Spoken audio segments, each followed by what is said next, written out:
Welcome to another edition of, I'm not sure what this program's called today. I think it's Pure Pop Radio in Conversation, and it's Mo, Larry, and Curly from the Legal Matters. Yay. Are right here. See, there's Mo right up.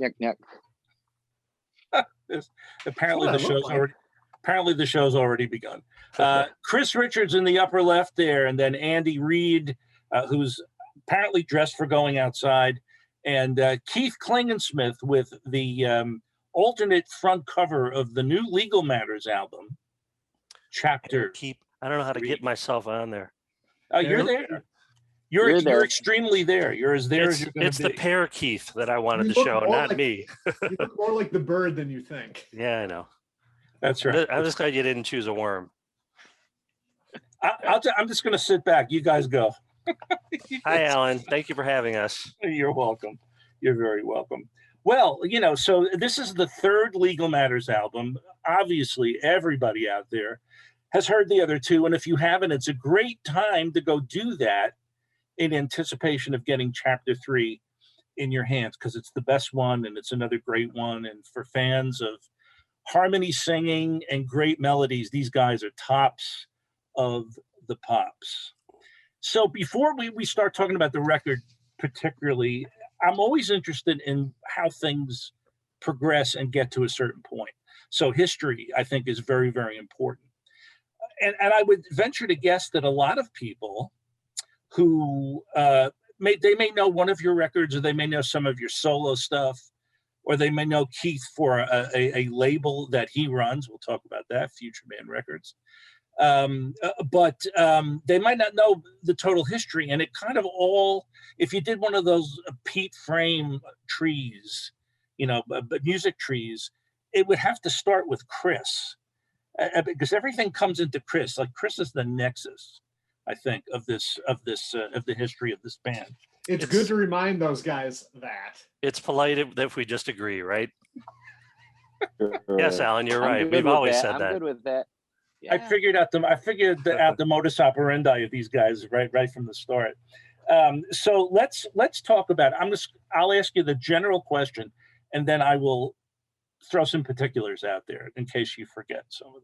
So how did you guys meet initially? How did you know? Well, geez, hi Keith, nice to know you. Andy, never met you before. Nice to know you. How did that happen? Well, I would say if you want the nexus to start. Of course. Sure. Keith and I met in high school, I believe. And it was through like a little combination of definitely music, the Buzzcocks, Elvis Costello kind of stuff. We started hanging out. And then we kind of realized we didn't live that far away from each other. And we started goofing around, recording on 4-track stuff. Not very good. I think the first thing we tried to do, was a Buddy Holly song. I think. Yeah, I was thinking about that recently. I think that was 1986, so that was 35 years ago. That's nice. How's that for a I was 9. I was 9, guys. Ouch. So Andy's the baby of the group, in other words. Absolutely. He's baby face. So then when I started a band, Hippodrome, in sometime in like 80, 85, 86 with my brother, Keith ended up joining that band after a couple years of not talking, not seeing each other regularly. And I think we did that through like 1989. And then, we started having families, and we started the Phenomenal Cats. And that was basically just me and Keith, because Keith didn't like playing live. I still liked performing.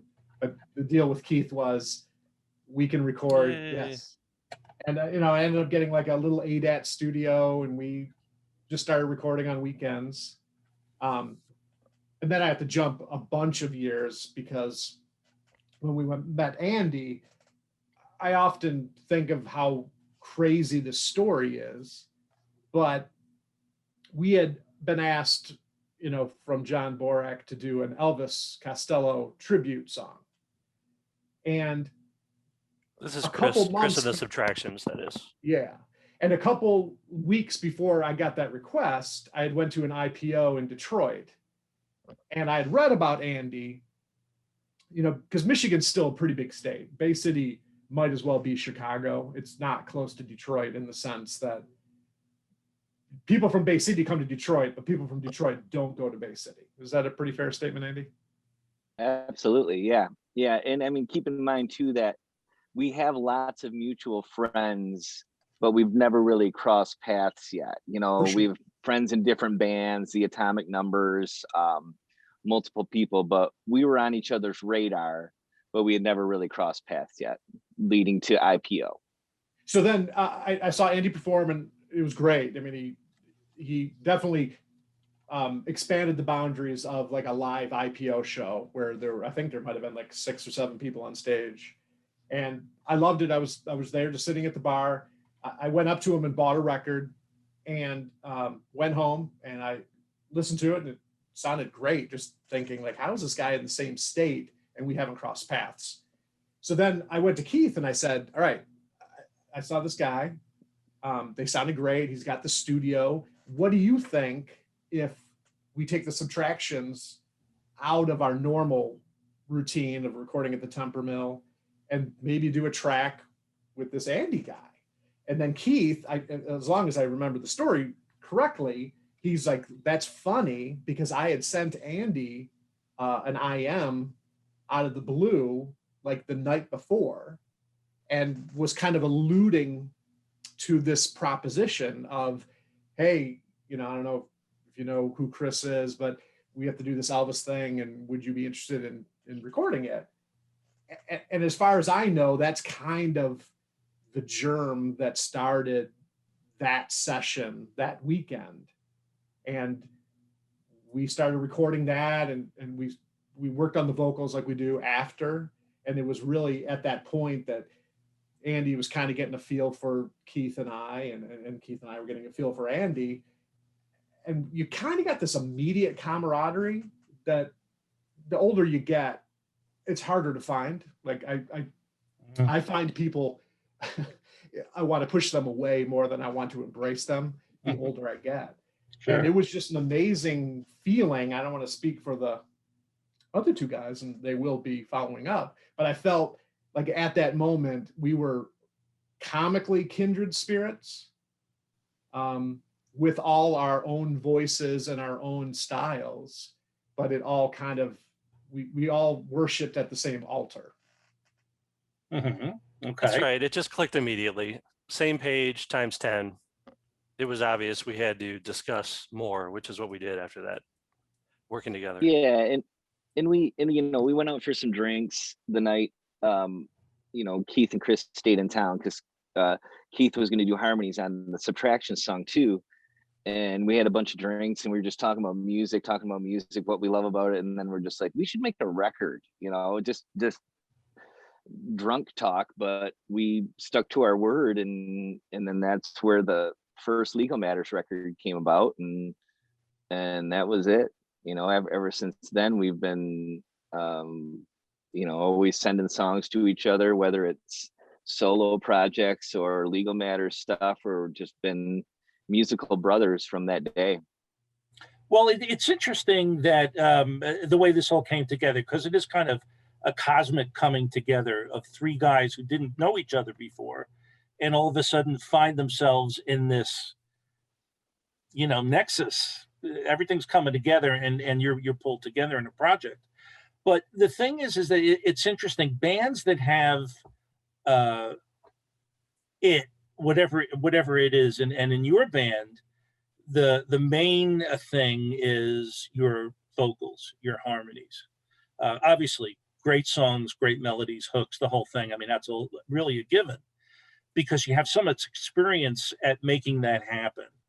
But when you put 3 guys together who haven't really sung together before and come up with the kinds of vocals that you hear on Chapter 3, or even on the first Legal Matters album, I mean, I had to say to myself, these guys they're just 3 sides of the same coin, because the voices fit together.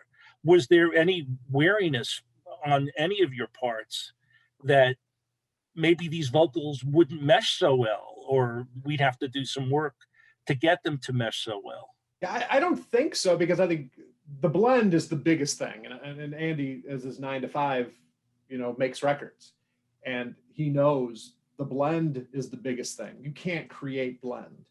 And at times we kind of sing like brothers, but we also don't do the same thing. If we need a low harmony, it doesn't always go to Bowser. And if we need a high harmony, it doesn't, we don't mix it up that way. So like literally I could do a high part on one and a low part on another. And I think where our harmonies and why I love this project so much, and I think we're all of the same mind, is that there is nothing too crazy. Like we can come up with an idea, and I think in other bands, someone would go like, no, like I don't even want to hear that. That's not going to work. In this setting, anything goes because almost everything works. Well, it's interesting. If you go through this new album, Chapter 3 by The Legal Matters, you will see that if you examine the background vocal harmonies or any of the harmony parts, there's no push to say, so everybody would be hearing the record going, hey, wow, unbelievable. Sometimes it's understated. Sometimes it's not there through the whole song. Sometimes it's only there in spots. And I think that's the mark of a band that's really firing on all cylinders together, because like you say, Chris, it doesn't really matter who has the high part, the low part. None of that matters. What matters is that the vocals are right, however they are in a particular song.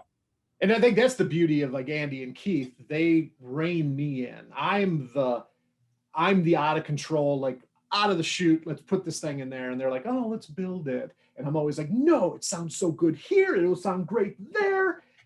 But they do a great job of literally, and you appreciate how this band works in that sense, is that we don't need to have it, that's a big Andy thing. It doesn't need to be running through the entire song.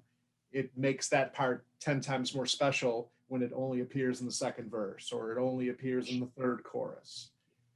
But that's how this band works. I agree. I may desire just everything at all seconds, but yeah, we've had a couple of songs where that did happen, and Chris has been right, but most of the time we're looking for spots in the build. And let me just add, with Chris's Nexus story, we've been working together forever. Chris and I had our way of doing things, our way of doing harmonies. Andy, as soon as we got together with him, he had us working smarter. And the harmonies that you hear are a direct result of Andy plus these two chimpanzees, us. And that's what created the Legal Matter sound, was him getting us to work smarter. Thank you, Andy. Well, I think that you're welcome. No, it's such a equal collaborative thing. But I wanted to say, even from listening to the first record to the third one, we've definitely evolved in our harmony production. And I think that we've started to treat it like our main instrument. The first record, Chris and I and Keith, we all brought in our songs. We played them. We did drums, without thinking. Background vocals were always like the last thing we did. Now it's like, okay, we're thinking about the vocal arrangement. Is the verse going to have a stack? Is the chorus going to? What are we doing? How are we going to use these dynamically as an instrument? Because that's ultimately what it is. And rather than doing 20 things and just doubling, tripling and stuff, let's write 3 parts, one for each of us, that are significantly, could be their own melody almost, and then let's put them together. And I think that I think Rite of Spring was our best, like, light at the end of the tunnel moment on the first record, where we said, okay, this works. Like, it's just 3 vocals, Chris doing the melody, Keith on top, me underneath. And that's where it's like, okay, that just sounds right to us. So using that method, we're able to work on ideas to really make sure the parts we are singing are really working and interesting and making an impact, rather than just saying, okay, you sing the third, you sing the fifth, or whatever. So it's been an evolution for sure. And I really think that it's come to a head, especially on this record, we try to use them in an impactful way. So when they do come in and they are present, that it's a moment and it's not just like, okay, these guys are just singing, 3-part the whole way through, even though that's awesome too. But, we try to use it as an instrument to have impact. And but how do you know when a song is done? I mean, given all of that, because there's a lot of, I hate to use the word magic because I don't know, it can mean a million things, but magic really is part of it. How do you know when a song is done and you don't have to listen to it again? Because isn't there a danger of going a little too far and losing the plot on how a song is going to sound in its final form? Yeah, and I guess I looking back on all 3 Legal Matters records, I feel like those are finished records. I have records that haunt me. Like I would say immediately, if you ask me that question, I'd say like Get Your La La's Out to Me is a half done record. It was a place that I wasn't happy, and making that record was really, the songs were there, I just wasn't there. And I listen to it now and I'll say, whoa boy, like we could have done so much more, but it's done. The 3 Legal Matters records are 100% done. It's weird. I don't know if you guys feel the same way. I just don't hear them and go, God, I wish we would have brought in a string section here, or we added an extra harmony here. I just feel like those songs are 100% done.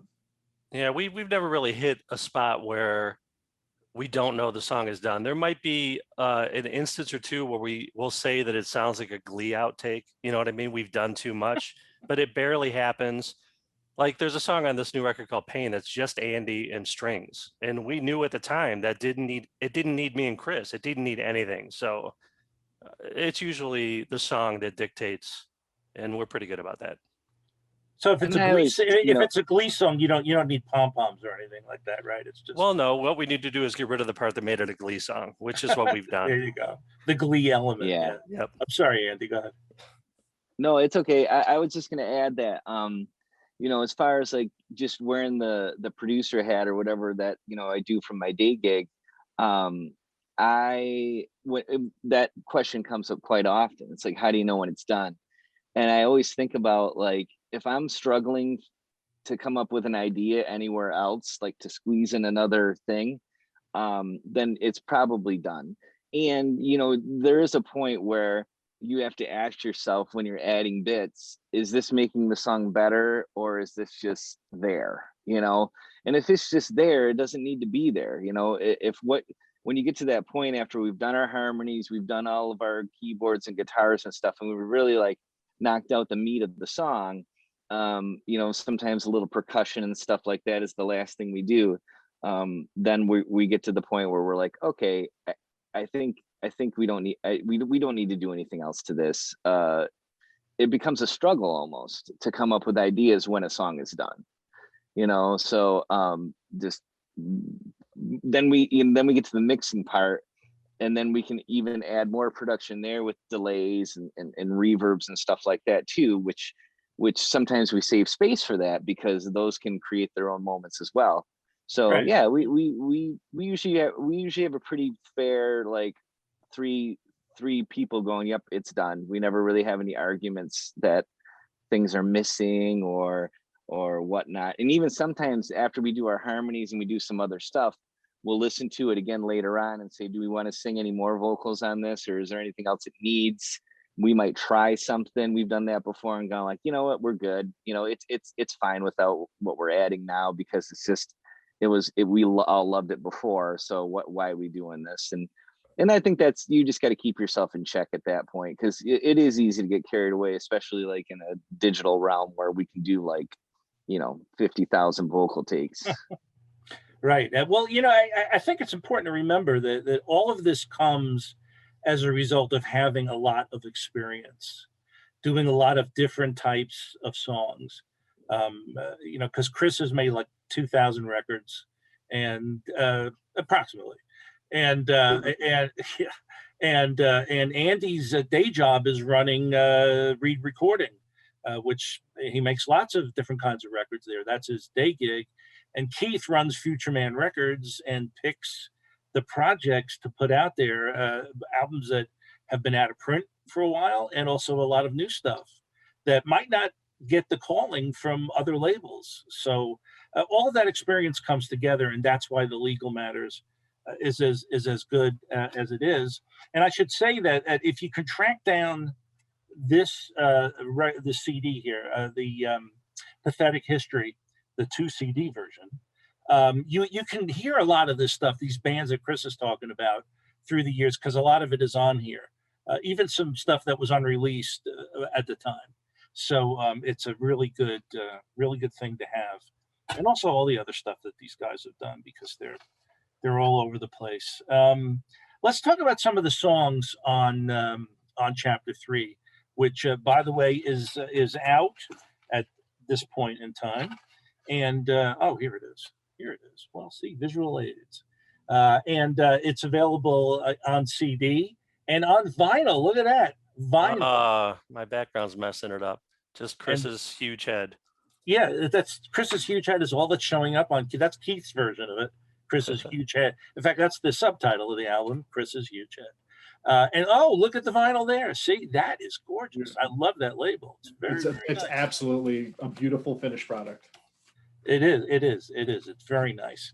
So you can get all sorts of all of these things, and go to the usual suspects, online retailers, Bandcamp, I guess Amazon, Cool Cat, wherever records, tapes, and 8-tracks are sold. You should go there.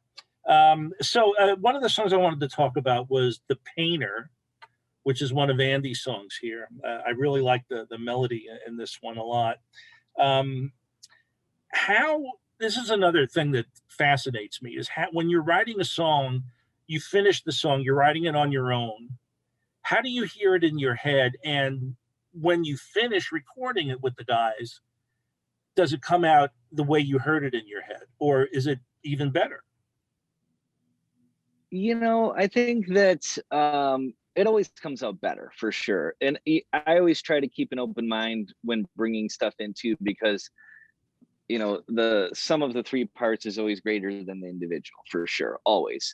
That song, I had written after Jeff Emmerich had passed away, and just a huge influence in my life, and he's kind of like the unsung hero of a lot of those Beatle records, and often overlooked. A lot of Beatles fans wouldn't know who Jeff Emmerich is, but if you listen to Sgt. Pepper, that he's just as important as Ringo or George or John or Paul, his contribution. So, and actually doing this as a living too, I kind of feel that sometimes, you're the kind of unsung hero of a lot of these records, but kind of, guys like that, they don't want the spotlight. They just want to do the work and be a part of something special. And so I just wrote that after his passing, and I had it lingering for about a year. And yeah, I just, when we got done, we knew it was going to be a ballad, and a lot of, I'd written it on the piano. I tried to stretch myself out a little bit. I'm not a very good piano player, but sometimes you play things that you wouldn't normally play on a guitar. And that's always fun, to try to challenge yourself to do something a little outside the box. But yeah, when it was done, it was just like, yeah, that's just a good standard mid-tempo Legal Matters tune, and couldn't be more happy with the way it turned out. We had Donnie Brown play drums on the whole record. Him playing on stuff always brings the song up. And then when we do our harmonies, that's when it sounds like a Legal Matters song, and it becomes a Legal Matters thing. So yeah, for me, anytime I bring a song in, I have a little bit of an idea of what's going on, but I don't really try to think too far ahead. We just kind of always go with the flow. We always start with just like the guitar and the vocal on an iPhone demo or whatever, or a piano and the vocal. And then we just build it from there. There's no like, I want this to be this way, I want this to be this way, I want this to be this way. It's always just, let's let the music do its thing. Let's do our process and trust our process. And the result is always pretty, we're always pretty pleased with where we end up. Well, it's a godsend to have 2 other guys that you can throw something to and see what they come up with. But are there things that Keith and Chris came up with for that particular song, The Painter, that just completely surprised you? Like, I would never have thought of to do that, but that's what Keith came up with, or that's what Chris came up with. Make up something good, Andy. I can't really remember, honestly. Like, I think that one was pretty basic in the sense that it doesn't have a ton of things going on.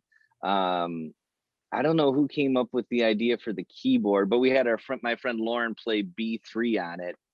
We were thinking about the solo section and what that could be. We always toss around, like, because we're not like, even though we're all guitar players, we never say, hey, that should be a guitar solo. We always think, like, what could be something other than the guitar that could do that bit? And I don't know whose idea it was to do that, but I think it might even have been just like my buddy was in doing keyboards and I just said, hey, take a crack at this. But yeah, I think with our stuff, it's always just like it's always a spur of the moment thing, and it goes so fast. Like, we work ridiculously fast. So I can't think of anything specific that was anybody's idea per se. Probably working on the harmonies, everybody had interjected their ideas, and that's always the case with our background vocals. So we're all involved heavily in that. So I'm sure that's in that song for sure. I think the Painter solo, that was the one bit that was probably the longest bit for making this record, because I think that was the third incarnation. I think it was a guitar solo first, and then I think Andy did like a keyboard thing, and then Amelia came in and played a mean flute. Oh, Chris is talking to you. Yeah. She can't hear you. Video bombing. Here we go. Hi. The band just got cuter. Yeah, so Get out of there. Bringing up the Painter, that was like the one part that the keyboard solo was the third take of where that was going to go. Otherwise, it seems like when we have a solo, it's set the first run through. That one, I know we were like, God, it doesn't feel right. That doesn't feel perfect. And then once that final solo came down, that it just nailed that perfect Procol Harum like element. And then with like Donnie's like drum part with that keyboard part, it's a pretty magical moment in that song. Well, these solos are, I mean, any kind of breaks like that are relatively short. I always think of the way the Beatles did it. There were no long, I mean, solos were 2 bars, Right. and right back into the right back into the song. The fourth legal matter is joining us right now. So let's talk about some of the other songs here. I want to talk about Don't Read Between the Lines, because this is an example of a song where the background harmonies, they're not in your face, they're understated, and there's not a whole lot of it in the song as opposed to other songs. So it's like whatever the song calls out for, that's what there is. So talk a little bit about that one. It's funny that you would bring that one up, because that's one of those ones where I love the harmony swell in the second chorus so much that I kept lobbying the guys that the first chorus should totally have that vocal swell. And clearly, that's the good thing about having a 3-person band. There are no ties. It's impossible. It either goes 100% or 2 out of 3.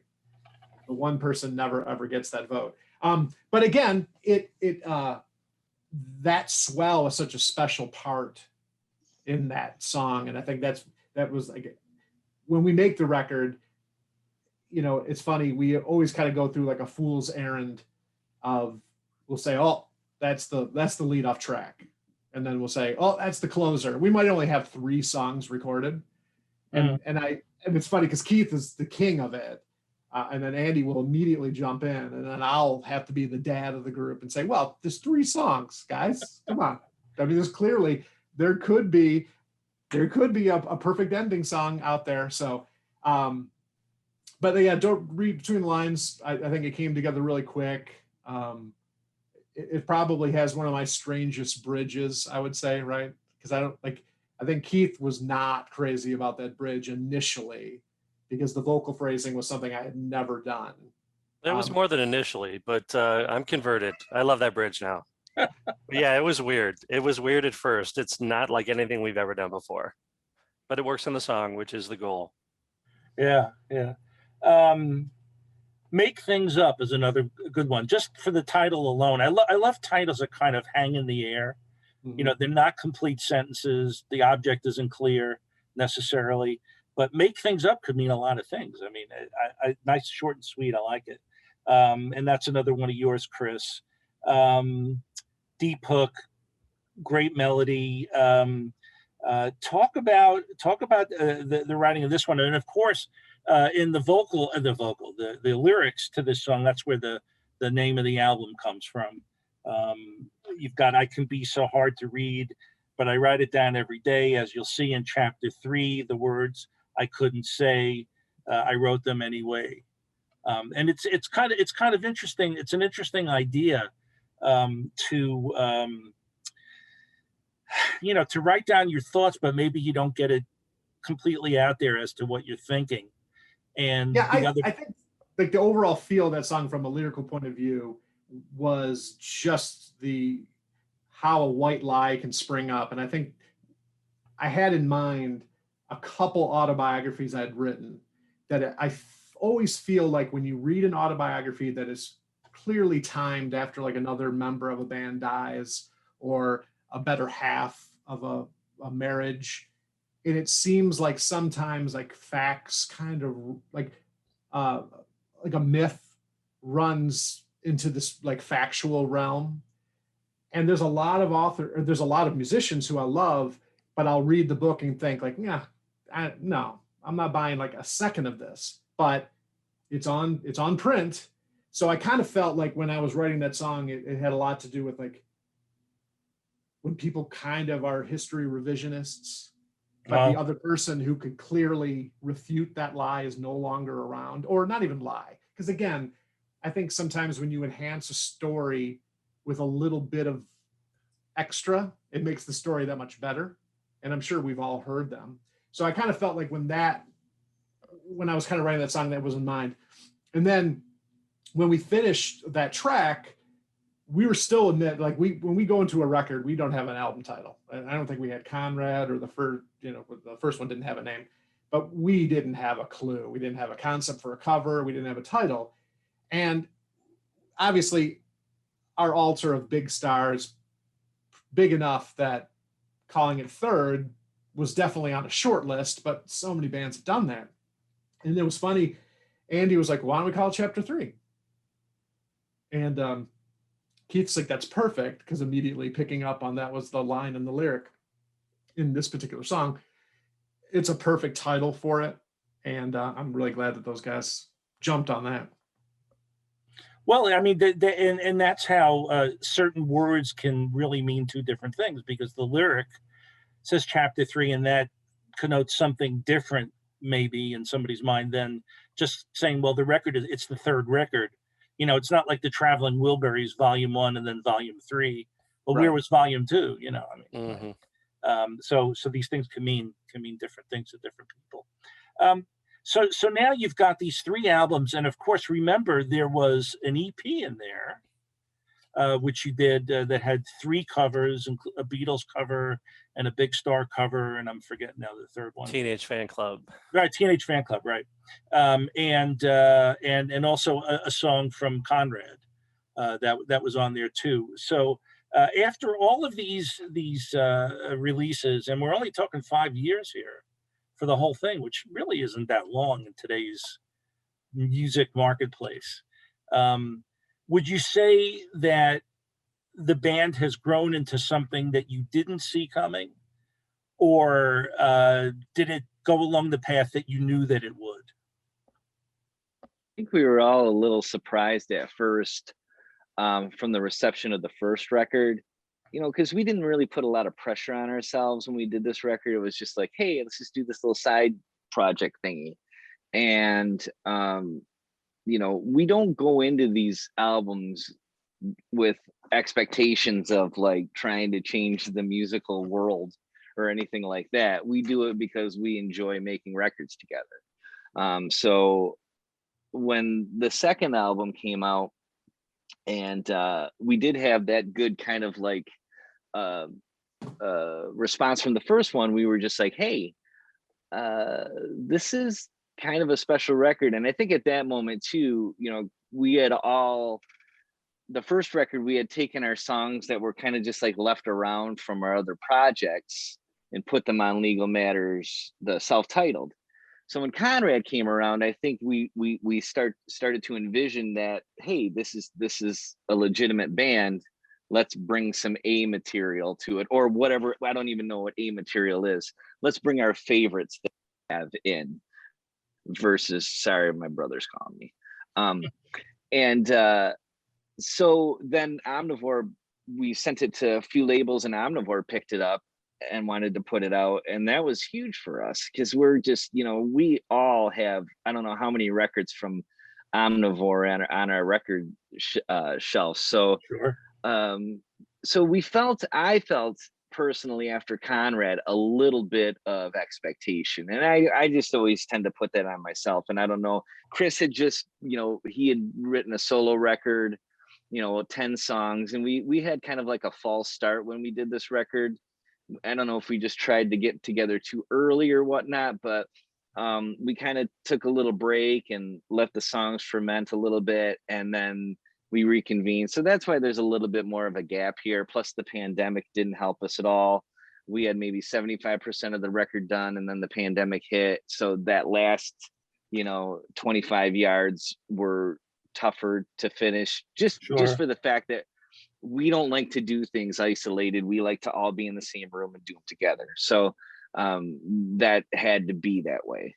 So, but I think that as this project and this band progresses, we certainly, I think, are all on the same page when it comes to trying to bring our best to, you know, songs to the table and our best ideas to the table. And because we know that a lot of people are going to listen. And I think that has a lot to do with all three of us having our individual fan bases too.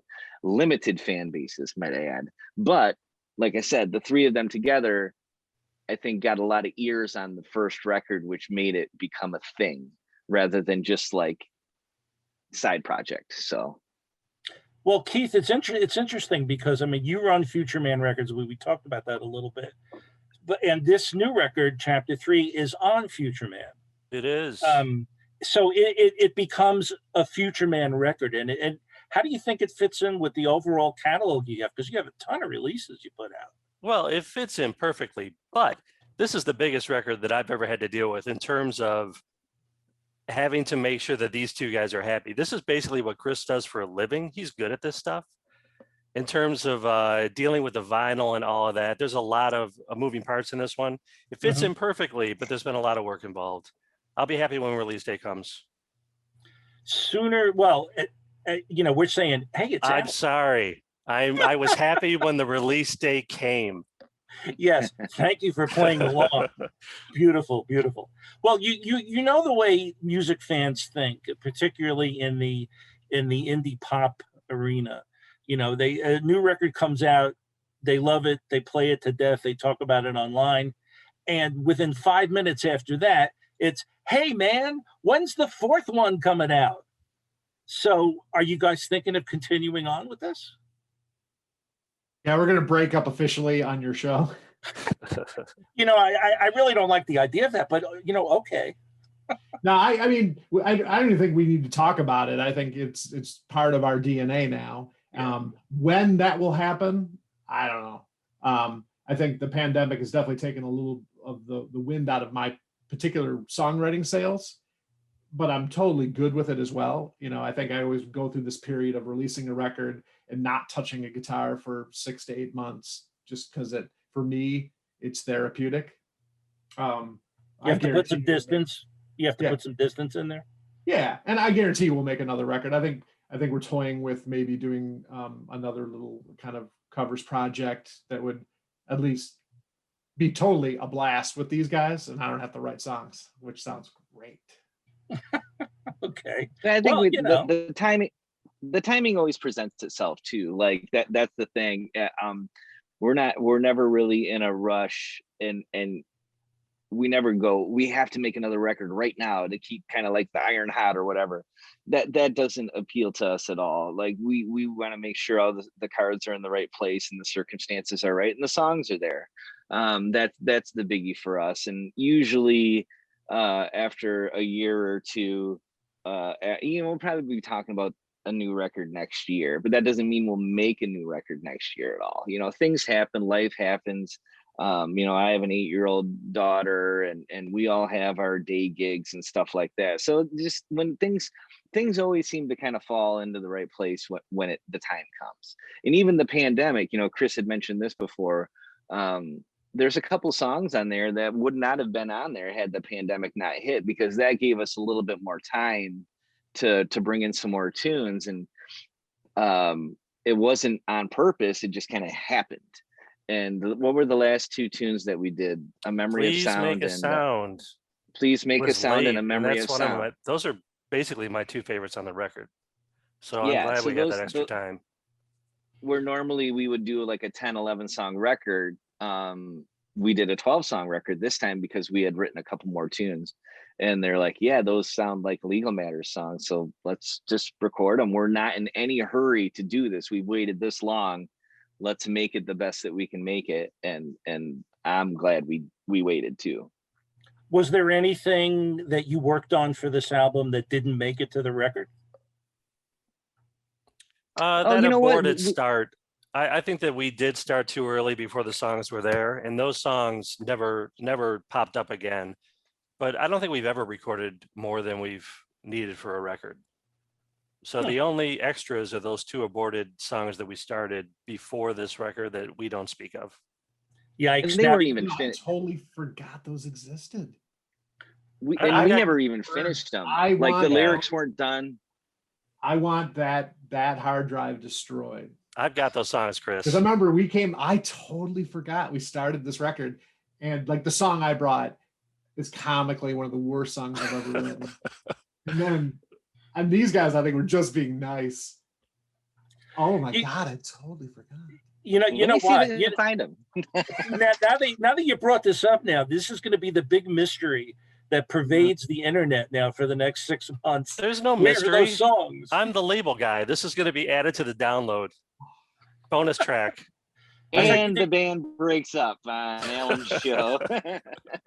I have 2 scoops on one show. It's really more than I can handle, but I'll take it.